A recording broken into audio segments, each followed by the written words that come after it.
Let's face it, most ancient tombs have been looted at least once. No matter how scary the rumors could have been, most mummies were open too. But one. This is the Bashiri mummy, and it puzzles everyone so much that nobody dares to see what's inside. Meet Howard, but you must know him already if you're into Egyptian history. He's primarily famous for discovering King Tut's tomb back in 1922. But few people know that before this revolutionary discovery, he had probably found another mummy. It happened in 1919, and it goes by several names, either the Bashiri mummy or the mummy of Pacheri, or the untouchable one. Some reports say that Howard stumbled upon the Bashiri mummy in Luxor's Valley of the Kings, just where he would later find Tut's tomb. Despite this find, not much is known about this particular mummy. The reason why it's still unharmed in any way is not because of some superstitions, but because nobody is sure that they can undo what they do if something goes wrong. The mummy is so intricately wrapped that researchers never unfurled it for fear of irreversible damage. The golden rule of anyone who works with antiquities: if you're not sure you can't make it better or preserve it unchanged, do not touch it. History knows many examples of ancient relics ruined beyond repair, say Ecce Homo, or smiling statue restoration. The delicate fabric that covers the mummy's face has this cool design that kind of looks like a pyramid. The researchers are not 100% sure, but this might be the only one of its kind with that embalming style. But without knowing the ancient technique, it's next to impossible not to ruin the mummy while unwrapping and wrapping it back. Back in the day, people, both experts and looters, would unwrap mummies for all sorts of reasons, mostly to study them. Luckily, these days, we have advanced tech that lets us check out what's inside a sarcophagus without having to unwrap anything. After taking a closer look at the Bashiri mummy, researchers figured out that it belonged to a man who was around 5.5 feet tall and lived during the Ptolemaic era, which makes this mummy roughly 2,300 years old. The Egypt Museum shared that the X-ray scan also uncovered an inscription of the guy's name, but it's a bit tricky to tell if it says Pacheri or Nenu, adding to the intrigue. The museum also pointed out that the fancy casing the mummy is in features all sorts of decorated scenes. You can see the mummy lying on a bed, flanked by deities Isis and Nephthys, along with the 4 sons of Horus.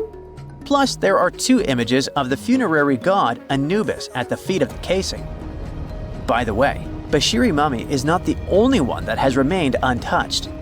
This is Issa Temkebde, and Gaston Maspero, a French archaeologist, made the decision to leave her mummy untouched, wanting to keep her resting peacefully since she was in such amazing shape. He did mention, though, that her tomb had been raided long ago. Thanks to some X-ray work, we learned more about the mummy. The scans revealed a few artifacts still wrapped up with the wife of a high priest, including amulets around her neck, right arm, and forehead. The X-rays also showed she had some dental issues and arthritis in her knees. While she passed away as an older woman, it's tough to pinpoint her exact age. However, various sources from her son's reign indicate that she was held in high regard in the kingdom. Isitemkebd served as the sister wife of Penejim II. You got me right, they were related by blood and were siblings, but back then it was pretty common to get married this way to preserve the purity of the bloodline. Say that to Habsburg, duh. Their chase for purity only led to inbreeding and the notorious Habsburg's jaw. Right, I guess we should not judge ancient Egyptian rules and morals, but what we can say for sure is that both Bashiri and Isitemkebd were incredibly lucky to stay untouched. The odds were not in King Tut's favor, though. The researchers' work hit him hard. The tomb itself was discovered in 1922, but it wasn't until 1925 that the nested coffins were opened during an excavation. The outer coffin, held together with silver pins, opened up to show another coffin shaped like a mummy, decorated with colorful glass and flower garlands. There were worries about the king's mummy because it had been exposed to moisture. The middle coffin was pretty heavy and didn't have any handles, so they had to be super careful taking it out. Inside the innermost coffin, which was solid gold and wrapped in a red cloth, they found the royal mummy, and this all went down on October 28, 1925. Tutankhamun's mummy, measuring about 6.07 feet, fit snugly into the innermost coffin, which was 6.17 feet long. You can already tell there was a problem, right? Imagine how hard it is to extract something as fragile as an ancient dried-up mummy, especially when there's not much room for maneuver. Plus, the mummy looked sus. It was pitch black. Howard Carter, the lead archaeologist of the expedition, estimated that around 2 buckets worth of oils had been poured over the mummy. But care had been taken to avoid the mask and feet. It was made to preserve him better. The body was positioned at a slight angle in the coffin, and there was a noticeable difference in the amount of dark oils on the right and left sides, indicating that the coffin might have tilted while being lowered into the sarcophagus. This oil created moisture inside the coffins, and over time, it reacted chemically, which Carter described as a sort of slow, spontaneous combustion, leading to the carbonization of the linen wrappings. Unfortunately, the combination of heat and moisture took a toll on the mummy's trappings as well. The crook and flail fell apart, the resin scarab cracked, and the threads holding the hands and mummy's bands started to decay, making everything quite fragile. Plus, the oils hardened over the years, effectively gluing the mummy and mask to the coffin's bottom. To try and separate the mummy from the inner and middle coffins, they were placed in the sun for several hours, reaching temperatures of 149 degrees Fahrenheit. Despite this effort, the mummy remained stuck, so the initial examination had to be done right where it was. The first part of Tutankhamun's mummy the researchers checked out was his lower legs and feet, meaning they started the examination from the bottom up. As they peeled back the bandages, they uncovered the first of many treasures wrapped up with the king. They took their time to carefully document and photograph everything they found. The inner layers of bandages were in pretty bad shape, mostly turning to dust, making it tough to figure out how everything was originally wrapped. Still, the overall methods matched what was seen in other nobles' mummies from that time. Lots of folded linen pads were used to shape the torso and thighs. The outer and inner bandages were made from fine linen, while the middle layers were coarser. They had some intricate bandaging around the shoulders and chest with a similar style around the groin. Each limb, along with fingers and toes, which were fitted with gold caps, was wrapped separately. Tutankhamun even wore gold foil sandals on his feet. They hoped to separate the mummy from the coffin by removing the outer bandages, but the resins had stuck the body to the coffin. So, the researchers ended up chiseling it out. To do this, they had to cut the torso in half at the hips and disarticulate the arms to continue unwrapping. Each part was treated with hot paraffin wax for stability, and later the hands and feet were reattached with resin. Finally, they used hot knives to detach the head from the mask. To check the teeth, it was decided to make an incision around the jaw and neck, which was later fixed with resin. So technically, the scientists did all they could to preserve the mummy, but still, in a way, it ended up being damaged beyond repair. What do you think? Should they have left it in the coffin? Or did they do the right thing? Let us know in the comments. When you hear the word mummy, you might get a chill down your spine. That's because most of us associate this word with those creepy characters we've seen in some scary movies. But in reality, mummies have helped us understand a lot about ancient civilizations, their rulers, and about how people used to deal with losing their loved ones. The people most famous worldwide for their mummies are the ancient Egyptians.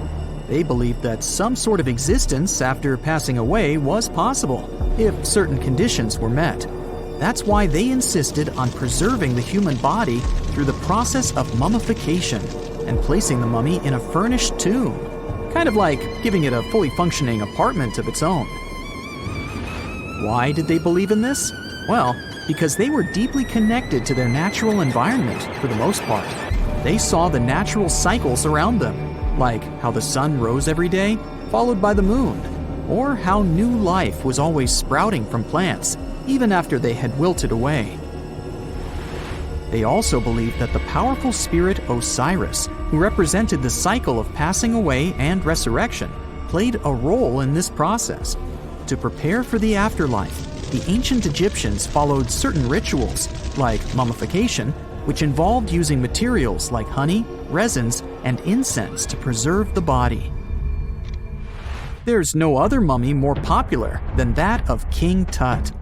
He was a young pharaoh who ruled over 3,000 years ago in Egypt. The problem with discovering ancient royal tombs is that most of such burial sites were previously robbed. People knew ancient rulers had been left with many valuable belongings, so those locations became vulnerable to thieves. When King Tut's tomb was opened in 1922, people were excited because it had not been robbed, like many other previously discovered royal tombs. That's how well hidden it was. Inside, his mummy was encapsulated in a total of 3 coffins, including one made of gold. The objects found in his tomb showed us what ancient Egypt was like, and studying his mummy also helped us learn about the culture and practices popular at the time when he passed away. We also learned about his family by looking at his DNA. Scientists were able to discover that he had had a disease called malaria and a problem with his foot that might have made it hard for him to walk. Ramses II was another pharaoh in Egypt who ruled for 68 years, which was quite a lot back in the day. He was known for his expansion campaigns and building projects.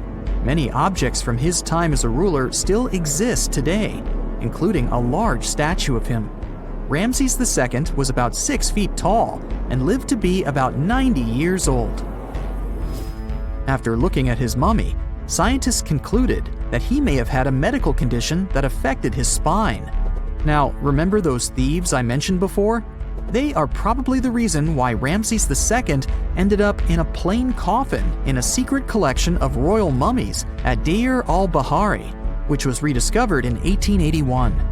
Thankfully, archaeologists were able to identify him because his journeys had been recorded on his wrappings. The process was really tedious too. In fact, in ancient Egypt, the mummification process could take a staggering 70 days to complete. A special person would say a very specific speech while delicately handling the body and drying it out using a type of salt called natron. They also used linen and resin to make the body look more lifelike and to wrap it in cloth. The tomb was equally as important for ancient Egyptians. The walls of King Tut's tomb, for example, were adorned with intricate artwork that depicted his journey to the afterlife, from his burial procession to his passage through the underworld. The ancient Egyptians believed that everyone made this journey after passing away, and they filled their tombs with items and paintings to help the person in their spiritual travels. Additionally, the walls of the tomb were decorated with spells from a special book, which contained a collection of poems that the Egyptians believed would help people reach the afterlife. And speaking of how important this journey was, people also placed food in these ancient tombs. In King Tut's tomb, archaeologists discovered 36 jars of vintage beverages and 8 baskets of fruit, which were believed to be left there to help him in his journey to the afterlife. The Egyptians believed that traveling to the afterlife took a really long time, so they left a lot of supplies, such as food and water, to sustain their loved ones. Pharaohs also generally had numerous luxurious garments and beautiful jewelry in their tombs to ensure that they would have a fashionable journey. These items included various types of linen clothing, such as tunics, scarves, gloves, and headdresses, as well as a lot of gold jewelry with precious stones, like bracelets, buckles, pendants, necklaces, rings, and even precious depictions of insects for protection. Some were also deposited with fans made from ivory and ostrich feathers to keep them cool in the afterlife. Some ancient rulers were even placed in their forever apartments along with boats. For example, Pharaoh Khufu built the Great Pyramid at Giza as his tomb, and a large ship was found inside. King Tut, however, was buried with multiple boat paddles, but no actual boat. Instead, he had 3 chariots and numerous walking sticks made of precious materials, perhaps indicating he'd rather travel to the beyond by land, not by water. Amongst the most interesting objects found near ancient mummies are bottles of oils and perfumes. If rulers were supposed to be fashionable, why not smell nice too, right? Also, some of them had some ancient kinds of board games, most of them made out of precious materials like gold or ivory. One of those games was called Senet. It was very popular amongst the ancient Egyptians and very similar to modern-day chess. The ancient Egyptians may have the most famous mummies out there, but they weren't the first to invent the procedure. In fact, it all started in South America with an ancient civilization named the Chinchorro. As far as we know today, these people were the first to mummify their loved ones that had passed away. They did it somewhere around 2,000 years before the Egyptians started their own rituals. Sure, we can tell a lot about ancient rulers by studying these mummies, but until recently, we had no idea what they really looked like during their lifetime. Not so long ago, though, some very special mummy paintings were found by archaeologists studying ancient Egyptian objects. These mummy portraits are highly detailed paintings of individuals that were made while they were still alive. Such paintings were often painted on wood, as opposed to the classical portraits we all know about, which are painted on canvas. They are known for their realism and beauty, and have even been used by researchers to diagnose diseases by comparing them to the corresponding mummies. Some of these portraits also include depictions of jewelry, which was later found on the mummies. The recent discovery of these mummy portraits in Central Egypt is significant, as it marks the first time in over a century that such paintings have been found. Mummies appeared all around the world naturally, too. Mummification can occur without people intervening because of natural conditions, like extremely cold or hot environments, places with a lack of oxygen, or accidental exposure to chemicals that preserve the body. These conditions don't allow bacteria to grow, resulting in the body remaining more or less intact. Famous Otzi was one of these mummies. We know today he was a man who lived around 5,000 years ago in Europe. But upon his discovery in the Alps in 1991, Austrian authorities initially believed that he was a modern mountaineer because of how well preserved the body was. However, after the Iceman was removed from the glacier, it was determined that he was actually from the Copper Age. Egyptian archaeologists made an extraordinary discovery near Cairo just recently. Drumroll, please. The most ancient and most complete mummy yet discovered in the country. Yes, they were keeping it under wraps. The 4,300-year-old mummy was found in a group of tombs close to the Step Pyramid of Djoser, dating back to the Egyptian Old Kingdom. It was covered in layers of gold.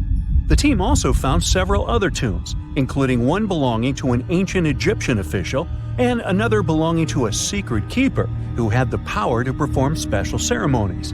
Another interesting tomb was that of a writer, which featured the largest statues ever found in the area. This vast burial site is also home to more than a dozen pyramids and resting grounds. Probably one of the most famous mummies in the world is that of Hatshepsut. She ruled Egypt like a boss for around 20 years, building all sorts of impressive buildings and creating new trade routes. But when archaeologist Howard Carter found her tomb in the Valley of the Kings, her sarcophagus was empty. However, Carter did find two coffins in another tomb, one of which belonged to Hatshepsut's wet nurse and the other to an unknown woman. In 2006, a team of specialists decided to investigate whether that mysterious lady was the queen herself. They found a molar tooth in a wooden box with Hatshepsut's name on it, and when they compared it to a gap in the mummy's mouth, it was a perfect match. Ramses II was a pretty impressive ruler, but it was his mummy that eventually made history. Now, we don't hear too much about his daddy. Okay, I'll stop. Ramses is considered to be the most powerful pharaoh in all of Egypt, as he reigned for a whopping 6 decades. He also lived to be over 90 years old.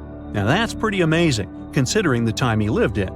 Ramses II supposedly had over 100 offspring too. Talk about a big family. When he passed away, his body was originally buried in the Valley of the Kings, but some sneaky guys tried to rob his tomb of all his treasures. Officials back in the day weren't having any of that though, so they moved his body to a secret location to keep it safe. Fast forward to the 1800s, and Ramses II's mummy was discovered along with a bunch of other rulers and important officials. But it wasn't in the best condition, so archaeologists flew it to Paris to get it, pampered. Problem was, he couldn't just be transported into another country. The only solution available was to give Ramses II his own passport. His occupation was listed as king, and the document even featured his photo. Most mummies aren't necessarily known for having the most hydrated skin. But that of an ancient woman, also known as Lady Di, proves otherwise. No, not that Lady Di. This wealthy lady from ancient times was discovered in an ornate tomb in 1971, and she looked fabulous, if we can say so about a mummy. Thanks to the special conditions in her tomb, like the moisture in the environment and the lack of oxygen, her body was almost perfectly preserved. Her skin was soft, her hair was on point, and she was still flexible. The museum that now proudly displays her mummy also shows a ton of fancy items that were buried with her, like dinnerware and musical instruments. Archaeologists investigated the mummy further and discovered that she passed away from a heart attack at around 50 years old. Even though it hasn't been around for over 2,000 years, Lady Di is still making history. The mummy of Otzi, the Iceman, was discovered in the Alps in 1991. Austrian authorities initially thought he was a modern mountaineer because he was so well preserved. Turns out, he was actually from the Copper Age. He was found in a mountain pass over 10,000 feet above sea level. Through studying his mummy, we've learned so much about life in Copper Age Europe. For example, we know that he was a native of Central Europe and enjoyed eating meat. He also suffered from arthritis, narrowing arteries, and intestinal problems. But he likely used acupuncture and medicinal herbs to treat these conditions. And apparently, he was pretty handy with tools. He sharpened them just days before his untimely demise. Who knows if he was expecting trouble or just getting ready for some routine work. Now, King Tut and his story is most likely the one that made all mummies famous. This pharaoh passed away at the young age of 19, more than 3,000 years ago.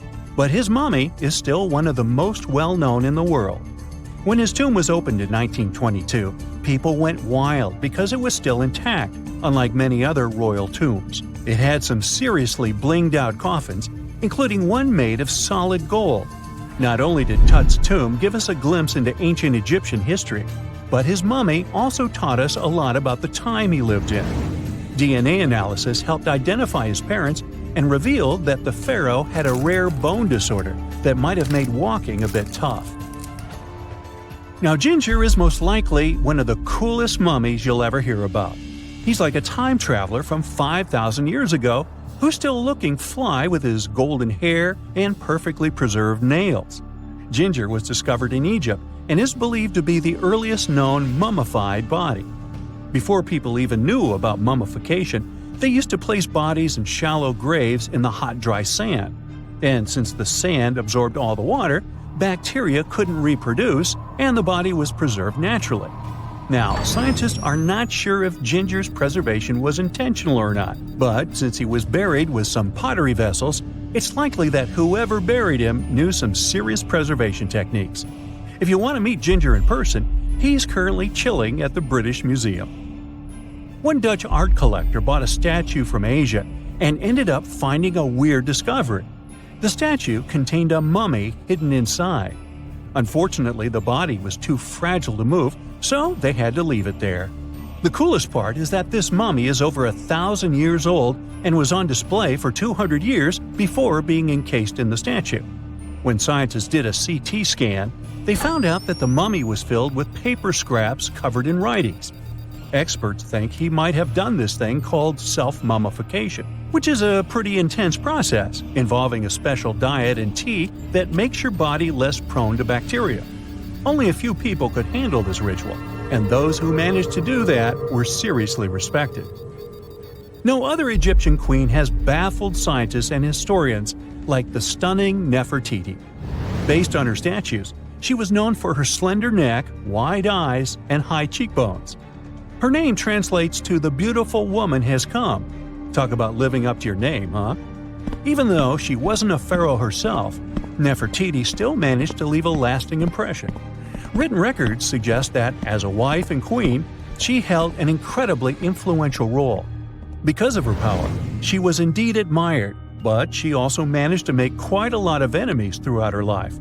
She was also related to King Tut, but not biologically.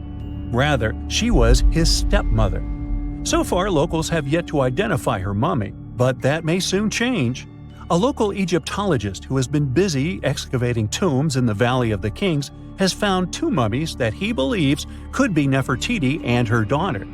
According to specialists, we may soon finally get a definitive answer about the identity of these 2 mummies. And if one of them does turn out to be Nefertiti, we could be in for a real treat. DNA analysis and CT scans of the mummy could give us the most complete and accurate image of the queen that we've ever seen. It's crazy to think that we've only scratched the surface of what lies beneath modern-day Egypt. Nefertiti ruled during a time of great power and prosperity in Egypt, but unfortunately passed away in a period of social turmoil, leading to her gravesite being lost. Now, where's my mummy? They found the tomb of a royal doctor who lived over 4,000 years ago, a man who held pharaohs' lives in his hands. This man knew secrets that only deities and kings were allowed to hear. And yet, when they opened his tomb in 2024, there was no body, just vivid paintings, untouched by time, and cryptic symbols carved into stone.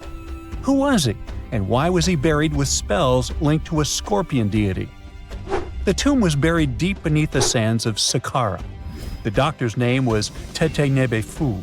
He lived around 4,100 years ago, during one of Egypt's most mysterious turning points, right at the edge of glory and collapse. These were the final days of Egypt's Old Kingdom. The sun still glinted off freshly built pyramids, but the shadows were already creeping in. The pharaoh, Pepi II, had ruled longer than anyone before him, 90 years.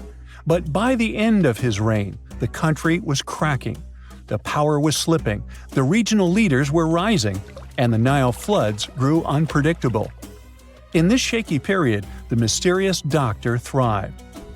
His tomb was discovered by a Swiss-French archaeological team in the shadows of old pyramids. The weirdest part was that when they uncovered his burial chamber, they found no body, no golden treasures either. Unfortunately, the tomb had been robbed long ago. But what remained was something even more fascinating: the words and images left on the walls. The paintings are still vibrant, bright colors that somehow survived all those years underground. The walls show jars, containers, strange abstract patterns, and geometric shapes. And then there are hieroglyphs, lines and lines of sacred script carved with precision, like someone had poured their soul into every curve. These inscriptions revealed who Tete-Nebefu truly was. Turns out, he wasn't just any doctor. He was the conjurer of Serket.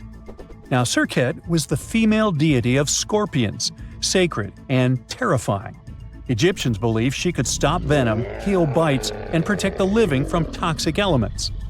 The title, Conjurer of Serket, meant Tete-Nebefu was a specialist in treating dangerous stings and bites.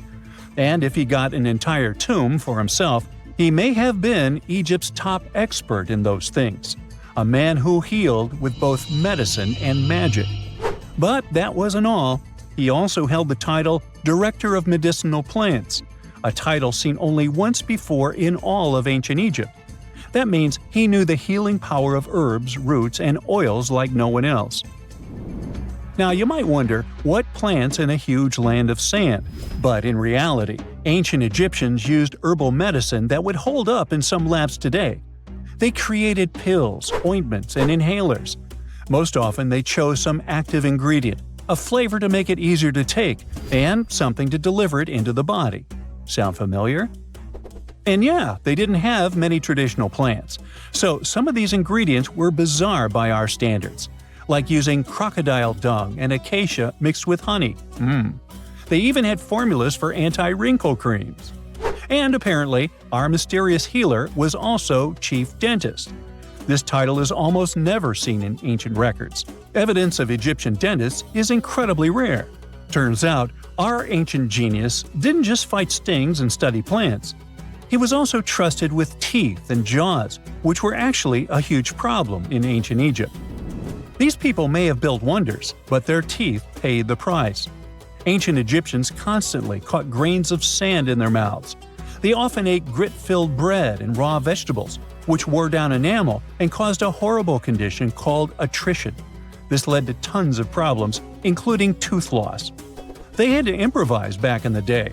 For example, crafting the world's oldest known toothpaste from crushed rock, mint, and pepper, which ironically only made things worse for the gums. Or a toothpaste from things like eggshells, pumice, and natron, a salty mineral used for cleaning. They were also inventing mouthwashes from celery, bran, and herbs to ease the problem. Some mummies were even found with crude metal braces and gold wires attaching missing teeth. Though we're not sure if these were for the living, or was it just a nice little addition added as an afterlife gift. So, Teti Nebi Fu specialized in all these fields. 3 rare titles for one man. Now, back in the day, he must have been admired as incredibly knowledgeable. In a world without modern science, he would have been like a sorcerer who knows how some leaf or bark could save a life. That's why archaeologists believe Teti Nebi Fu wasn't just any doctor. He was, most likely, the royal physician, the one who treated the pharaoh himself. We don't know for sure which king he served. Maybe it was Pepi II, and who knows, maybe that's why the guy lived so long. But if that was the case, Teti Nebi Fu may have lived through the final moments of the Old Kingdom, watching the Golden Age crumble from inside the palace walls. And then he was buried. The body was looted, or perhaps just lost to time. But the team says they're still studying the tomb, still uncovering the traces of this incredible man. Overall, ancient Egyptians were practicing medicine on a crazy advanced level. Some practices feel familiar even today. They had hospitals, specialists, surgeries, and many more things, even medical schools. Both men and women were allowed to be doctors. They healed with various methods and practiced surgery with actual tools, scalpels, forceps, even sutures.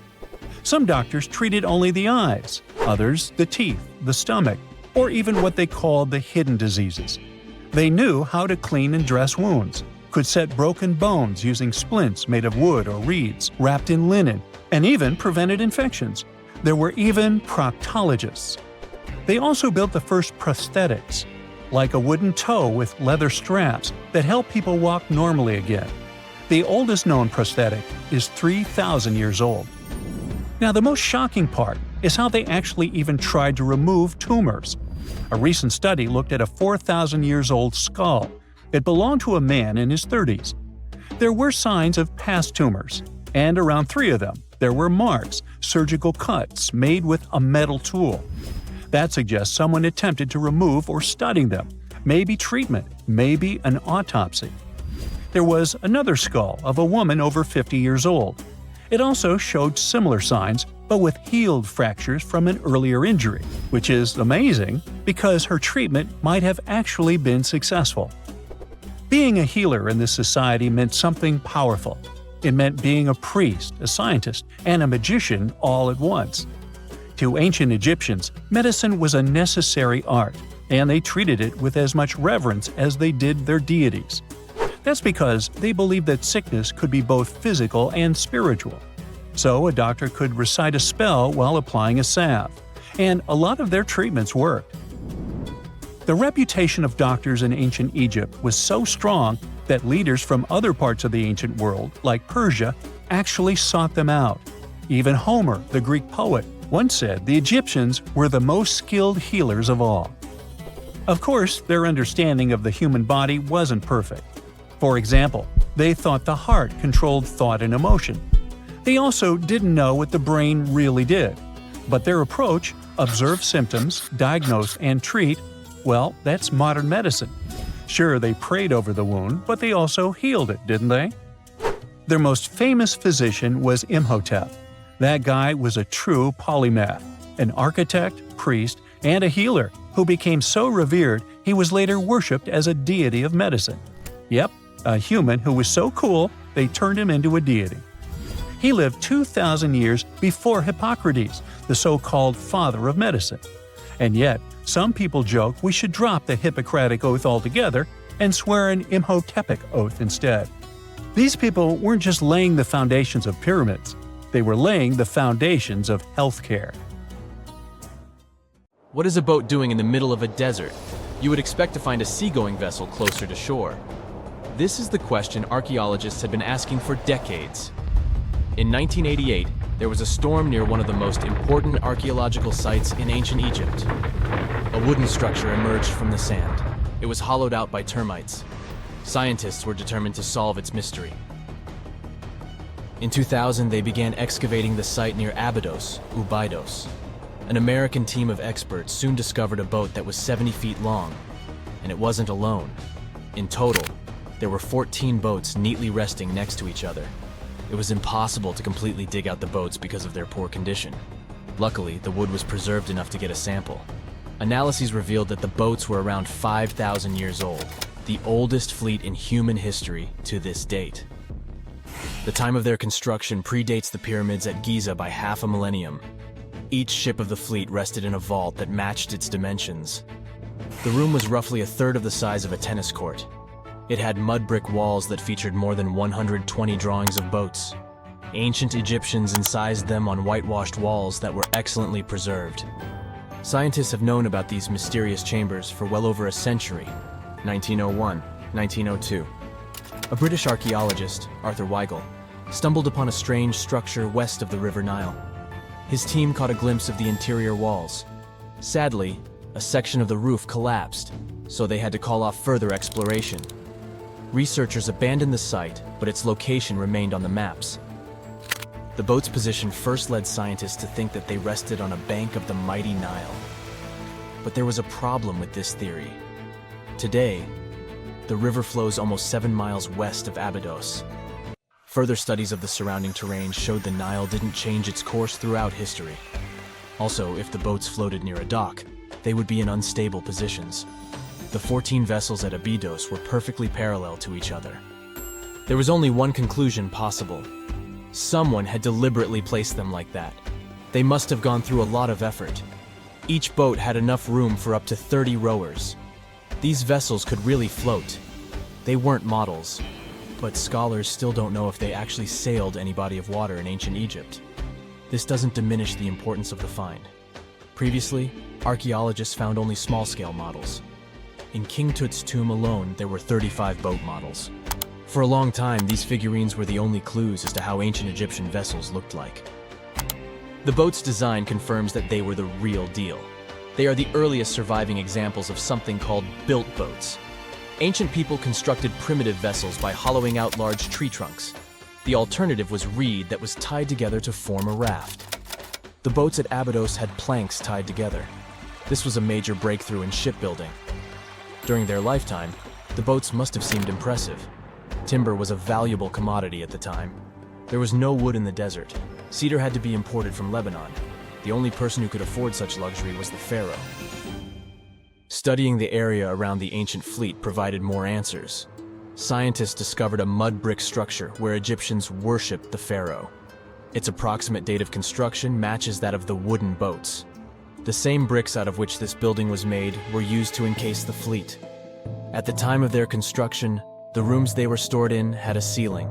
That's the section that archaeologists stumbled upon in the early 20th century. Just like mummies and coffins, these marvelous ships rested inside splendid vaults. The exterior of these rooms was also impressive. The outer walls originally had a plaster of white limestone. It reflected sunlight. In the desert sun, the structure housing the boats must have shone from miles away. Ancient Egyptian builders used the same technique to cover the pyramids 500 years later. Today, their surface looks jagged, but it wasn't always like this. When they were constructed, the pyramids had a top layer of fine white limestone. Their surface was smooth and it gleamed in the sunlight. Instead of stairs, the outer layer of the pyramids was more of a sleek ramp. Archaeologists were left with one final question. Which pharaoh owned the fleet? The answer lay just a mile from the site. This is where the tomb of a pharaoh from the 5th dynasty rested, King Senwosret III. Its time and style of construction matched the ones of the chambers with boats. The very end of his rule might explain how the boats ended up in the middle of the desert. The pharaoh probably passed away in northern Egypt. Then his body was transported down the Nile to Abydos in a marvelous procession of decorated boats. The vessels were later lowered to chambers near the final resting place of their owner. This had a symbolic meaning. In the ancient Egyptians' belief system, ships played a key role. Their supreme deity was Ra. He traveled through the sky during the day in the form of the sun. At nighttime, he sailed through the netherworld in a solar boat. The pharaoh identified himself with Ra. That's why he needed boats in the afterlife. That was the only way to regenerate himself. Just as the sun rises every day above the horizon. This belief existed for thousands of years. The more famous Pharaoh Khufu also had a ship. Scientists found it in 1954 next to his pyramid at Giza. It is some 4 centuries younger than the fleet at Abydos, but Khufu's ship was almost 2 times longer. The Great Pyramid of Giza and King Tut's tomb are some of the most famous archaeological finds in Egypt. But there are many more secrets hiding beneath the endless sands of the Sahara Desert.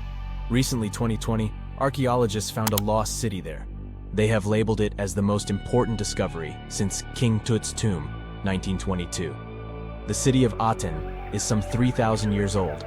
Historians hope it will give them a unique insight into the everyday life of ancient Egyptians. The famous archaeologist and Egyptologist Zahi Hawass proclaimed the site a lost golden city. Aten sits some 300 miles south of Egypt's capital, Cairo.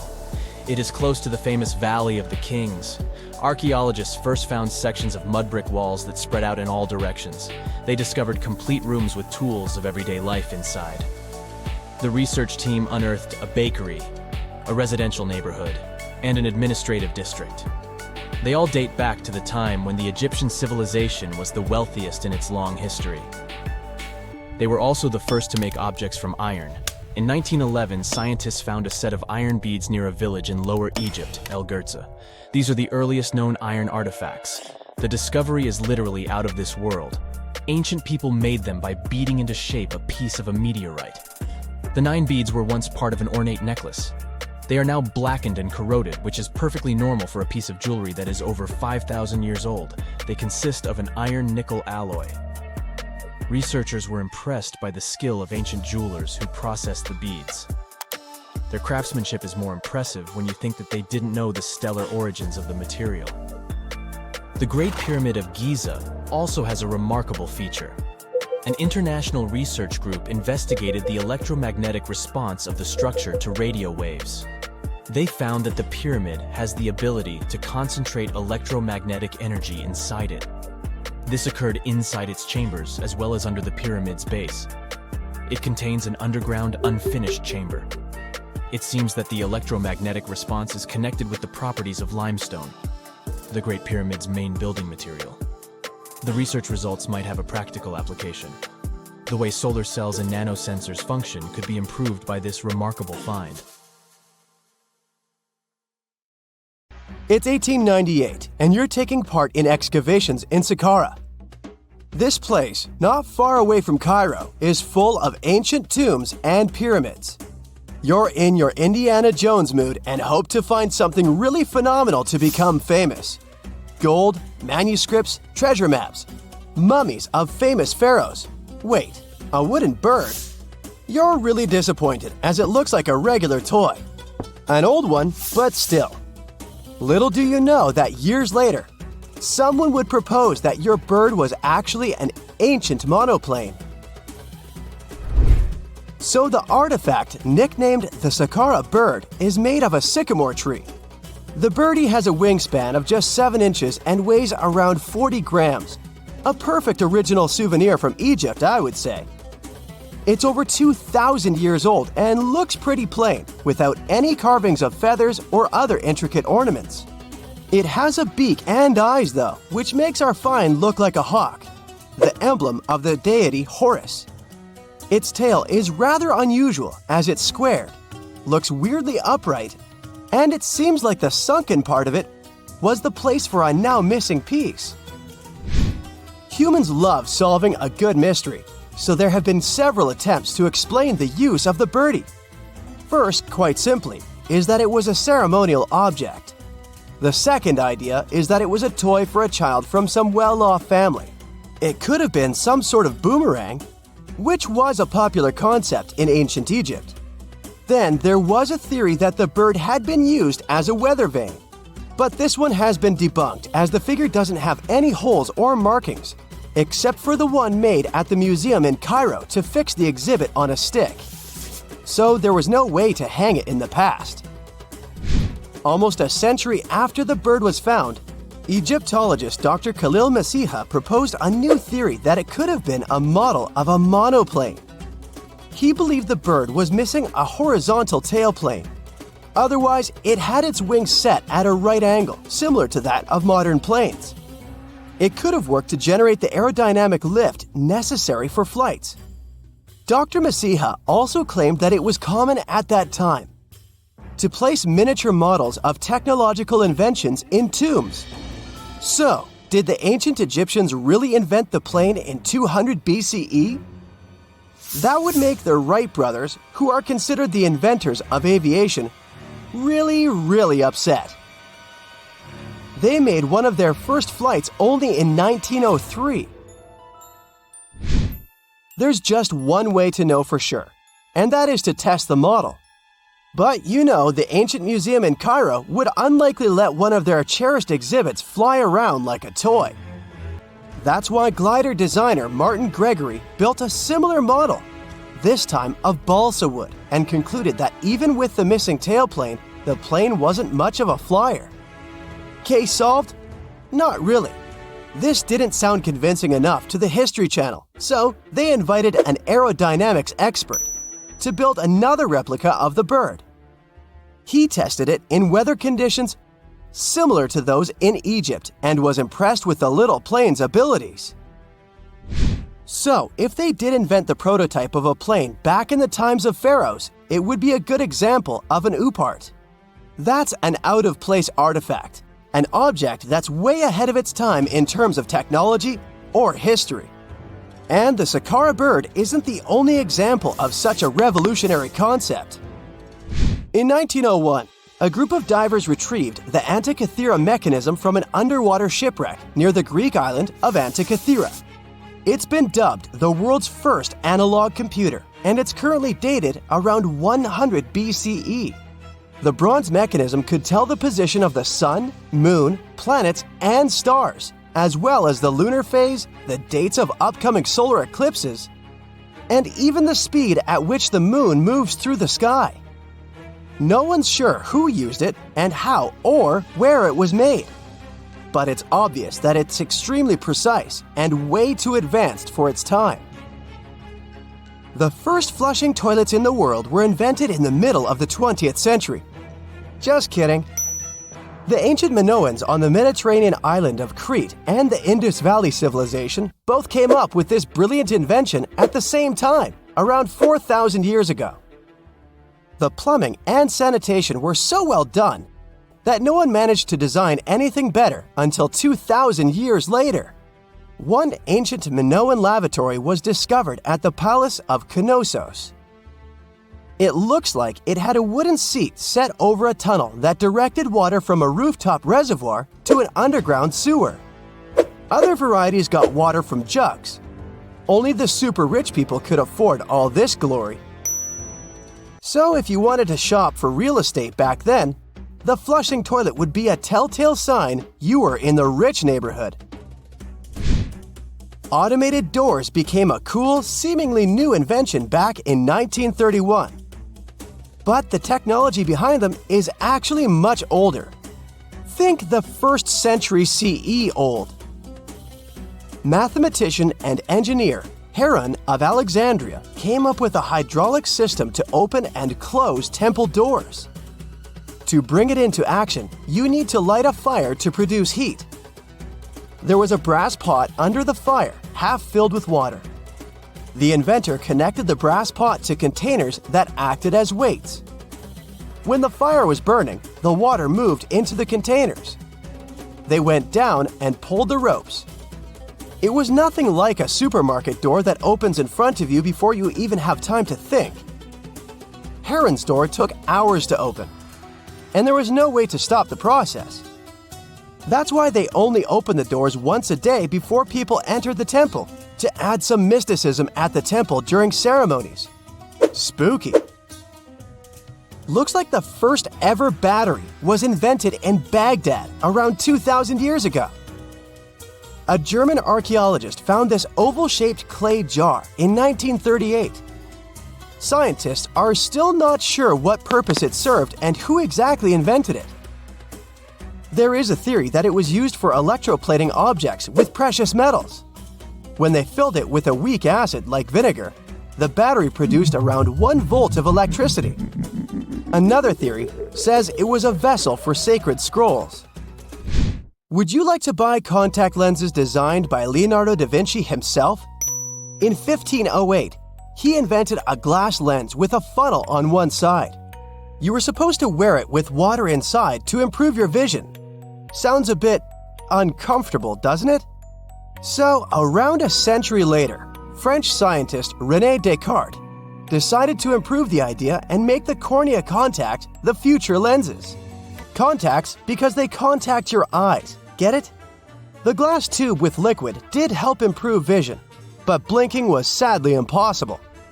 2.5 centuries later, new technologies in the glass industry let scientists design contacts that would fit in the eye and even let the wearer blink. Thanks, guys! Still, those lenses were made of heavy blown glass and didn't let the eye breathe. About 50 years later, contacts became plastic, lightweight, unbreakable, and scratch-resistant, but still covering the entire eye.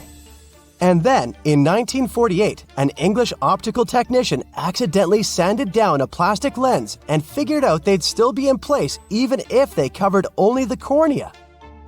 Imagine you're living in 19th century London and need to send a message to New York. It would have taken about 10 days to get there by ship. So when delivery time went from days to hours in 1858, it was a true sensation. The first message was sent by Queen Victoria herself. It was all made possible thanks to the transatlantic telegraph cable, running under the ocean. Sadly, the new cool invention only lasted a few weeks. It took years to bring it back to life. You have heard about Nikola Tesla. You have definitely heard about the Great Pyramids in Egypt. But what if I told you that Tesla may have probably uncovered the ancient mystery surrounding the pyramids? Wait, what? Is this a crossover episode? Nope. It's highly probable that the secrets of the pyramids are hidden in plain sight. But first, let's recap what we know about the pyramids. What's so mysterious about them? I mean, they are just old quirky buildings, aren't they? One of the biggest questions is how they were built. Some people think that the pyramids were created by people using only their hands and muscles. But others think that there might have been some kind of crazy energy source that we don't know about yet. Like, what if aliens helped out or something? Just kidding. But this idea of some unknown energy source being used to build the pyramids has been around for ages. Even in old texts, like the pyramid texts, it talks about how the gods gave us something to build a great power. So maybe there was something really powerful and mysterious going on back then? Who knows? Back in the early 1900s, he got obsessed with the Great Pyramids of Egypt. He read numerous books about these ancient structures and was blown away by how much energy they seemed to have. At that time, not many people knew much about electricity, and Tesla started to wonder if there was some kind of advanced tech hidden in the pyramids. He had an idea that the power of the pyramids had to do with electromagnetism, and he put a lot of time and effort into trying to figure out the mystery. Tesla had some pretty unusual theories about the Great Pyramids. He thought that they could actually store and move electricity, which could then be used to power up the areas around them. He also had this theory that the pyramids were built using some kind of crystal energy. He believed that the chambers inside the pyramids could have these super powerful crystals that could control the electromagnetic fields.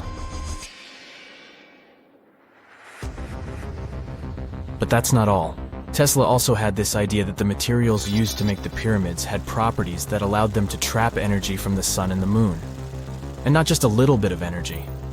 He thought that the pyramid could actually create this massive energy field that could light up whole cities or even brighten up dark places. He thought that the pyramids could be used as giant power plants to generate electricity and run machines.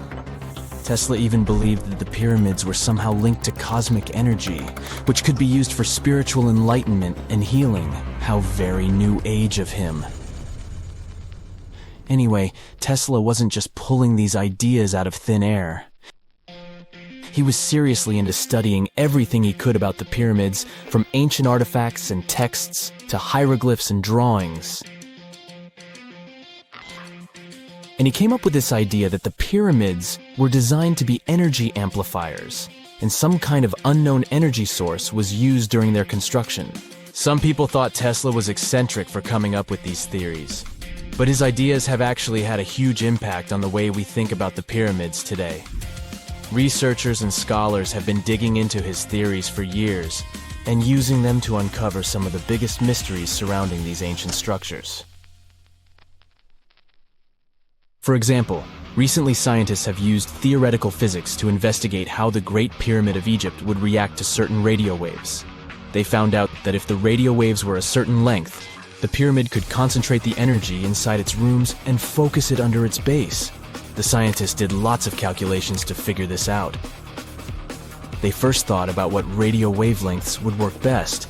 Then they made a model of how the pyramid would react to the waves. They figured out how much of the energy from the waves would get absorbed or spread out. Lastly, they checked how the energy would move around inside the pyramid when the waves hit it. To help explain all of this, the scientists used something called multipole analysis. This is when you take a complicated object and break it down into simpler parts.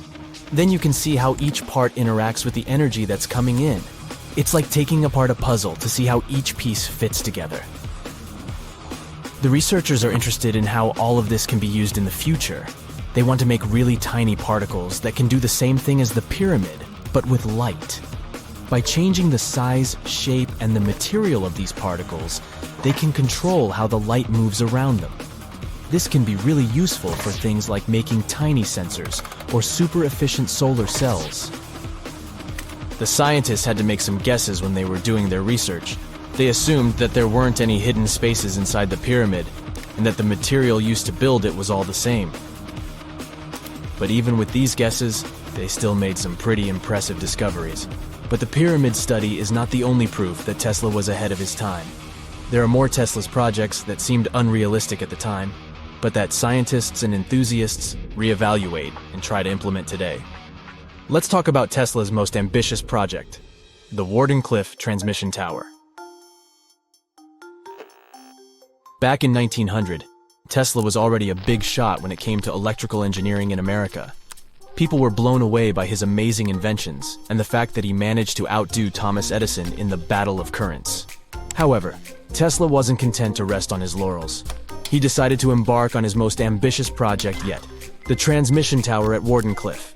It was built between 1901 and 1905, and it was based on one of Tesla's breakthrough ideas. He had a vision to make the impossible possible by creating a global wireless communication system. It would use Earth itself as a conductor, transmitting music, news, stock market reports, secured military communications, and even facsimile images. Does it sound familiar? Right, it sounds just like the internet that we use today, only without the use of any wires. But Tesla had a much bigger dream in mind, to transmit power wirelessly. He already proved that high-frequency signals could be sent without any wires using his Tesla coil transformers, and this sparked his obsession with wireless energy transmission. His vision was to not only transform the way we communicate, but also to find a way to transfer power currents globally by tapping into the Earth's natural energy. Tesla believed that there was an abundance of free energy all around us that could be used for humanity's benefit. In 1899, he conducted some top-secret experiments and got convinced that it was possible to transmit electrical power through the Earth's upper atmosphere. This is actually how the Wardenclyffe Tower was created. It was supposed to be the prototype station for a network of towers all over the globe that would provide the whole world with wireless energy. Unfortunately, Tesla didn't have the resources or the patience of his investors to bring this project to fruition. It ran into all sorts of financial problems and roadblocks, and in 1917, the unfinished tower was finally torn down for scrap metal to pay off Tesla's mounting debts. Now it remains a sad reminder that even the greatest minds can sometimes fall short of their dreams. The original red brick laboratory, however, is still there, and it is the only Tesla lab that has survived. Fun fact, in 2017, a film crew made a crazy discovery. They used ground-penetrating radar to explore the area around Wardenclyffe, and they found a whole series of tunnels stretching for hundreds of feet underneath the site. Nobody knows exactly what these tunnels were used for, but people have been speculating for years that they were part of Tesla's grand plan. Wardenclyffe, of course, is a major landmark for Tesla enthusiasts from all over the world. Who knows? Maybe someone will finally crack the mystery of the tunnels one day. But even if they don't, the legacy of Tesla and his amazing ideas lives on. Imagine working 7 days a week on a large-scale construction site. You, along with thousands of others, carry millions of stone blocks and put them on top of each other according to a complex system. You work without modern construction equipment. You have no air conditioning or constant access to water. It's so hot outside that you can fry eggs on the road. You've been building the pyramid for decades, and now, when it's finally done, you enjoy the result of the colossal work of thousands of people. You're looking at a giant cultural monument of global value that will freeze in time and amaze people for tens of thousands of years. A few thousand years have passed. People in the 21st century see the pyramids and are like, wow, I can't believe humans have built this. Yeah, the people who built the pyramids wouldn't have appreciated such a theory. But actually, there are reasons to believe that people built it using some fantastic technology. From the outside, it seems the Great Pyramids are just big triangles of stone. People just put some heavy blocks on top of each other, and that's it. In fact, the design seems too perfect to be true. The pyramid consists of more than 2 million blocks. They lay so close to each other and are so even that you couldn't squeeze even a thin sheet of paper between them. Scientists still can't figure out the exact technology for building the Egyptian pyramids. One of the biggest and most famous is the Great Pyramid of Giza. This huge construction, well known all over the world, has one big secret. There should be a capstone on top of the pyramid. It's a triangular-shaped stone block, a small pyramid on top of a huge one. It's also called a pyramidion. The builders of ancient Egypt made it out of granite and limestone and covered it with gold. No records or old drawings prove that there was a pyramidion at the top of the Great Pyramid of Giza. But there's another ancient Egyptian structure with such a triangle, the Red Pyramid. It was built before the Great One, and its capstone has survived to this day. Archaeologists have found and reconstructed it. But where could the capstone of the Great Pyramid be? It's a mystery that still has no answer. Some are sure that some thieves have stolen it from the top. Maybe they just climbed up and pushed the pyramidion down. It makes perfect sense. The capstone was probably the most valuable element of the pyramid. Many scientists and archaeologists still don't know its exact purpose. Some believe that this peak covered with gold glorified the pharaohs. The capstone reflected moonlight at night and illuminated the entire space around it. During the day, the capstone reflected sunlight with its shiny surface. You could have noticed it from afar. The top of the pyramid was a kind of guiding star for lost travelers. All other stone blocks of the pyramid consist of limestone. People polished them to make them look shiny. In the past, they were even glowing and reflected light. You could see glowing pyramids from space, although they looked like tiny lights. Over thousands of years, winds, sandstorms, and rains have changed the pyramid's appearance. If people had taken care of them all this time, they would have looked like something out of science fiction movies, or the pyramids from Las Vegas. But unfortunately, we will never see their original appearance. Some archaeologists and scientists believe that the capstone could absorb the sun's energy and distribute it evenly throughout the pyramid. No one knows precisely why the Egyptians needed this technology. There's a theory the pyramids are ancient energy systems. The pharaohs applied this energy to use some unique technologies that were more advanced than all the achievements of the 21st century. And the triangular shape of the pyramids was ideal for boosting this electromagnetic energy. In theory, solar radiation, or electromagnetic forces, accumulated at the top of the pyramid, filled the inner rooms, and then went down the walls to the base.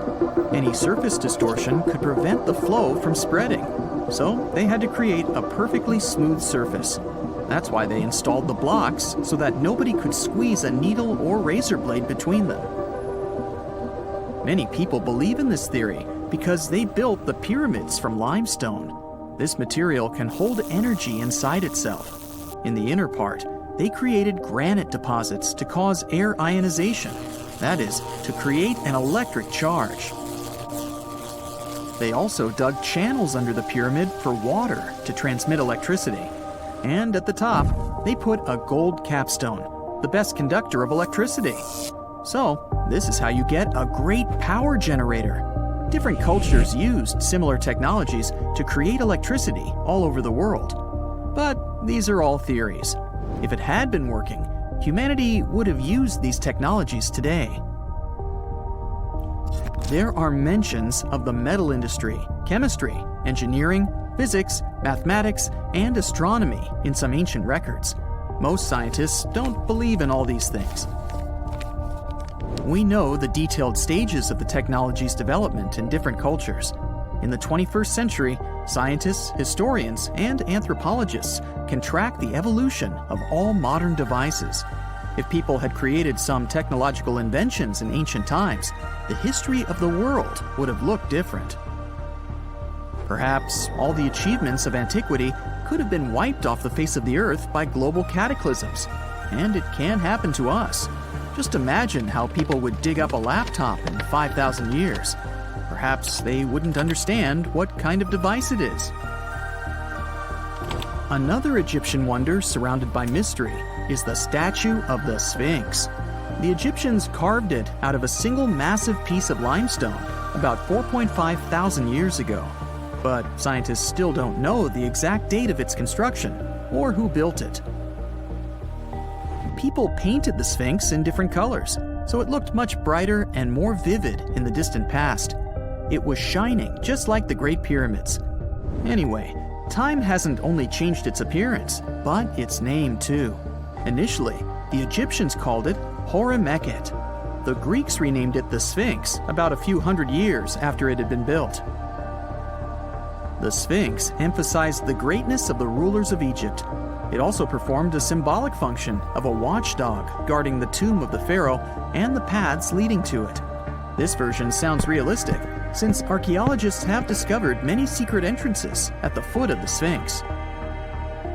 Perhaps these rooms and intricate tunnels lead to underground halls with treasures. And treasures don't always mean gold and jewelry.